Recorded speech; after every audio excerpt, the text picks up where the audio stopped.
was just a teenager when he shook the online world, hacking into a number of big-name websites like CNN and eBay. Now the former online hijacker, once known as Mafiaboy, is grown up and speaking out in a new book. The CBC's Dan Holton reports. For years, the world knew him only by his online alias, Mafiaboy. A court order protected his identity long after his crime. Michael Calce never talked about what he did or why until now. I regret what I did, but a lot of people seem to forget the fact that I was 15 years old. A high school student from the suburbs of Montreal at the time, the 15-year-old achieved global notoriety by crippling the websites of some of the world's biggest corporate names, Yahoo, eBay, and CNN. The attacks caused millions of dollars in damages and shook the confidence of the American government in the safety of the internet. I think it was an alarm. I don't think it was Pearl Harbor.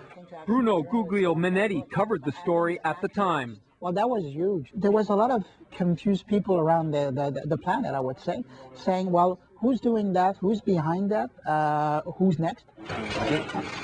The FBI and RCMP eventually caught up with Mafiaboy. He pleaded guilty to more than 50 charges, served 8 months in a youth detention center, and a year probation. Michael Calce. Now, in an exclusive interview with the CBC's The Hour, Calce tells all. I realized what I did was wrong, and I feel bad about it, and I think that I can help people with it by sharing my experiences. Hopefully there's not going to be a Mafiaboy 2.0. The interview coincides with the release of his book, which exposes the vulnerability of the internet. Internet security experts agree most people aren't as safe as they think they are.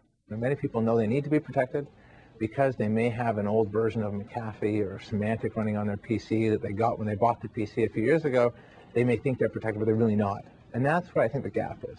Michael Calce exposed those gaps to the world, proving no computer can ever be 100% safe.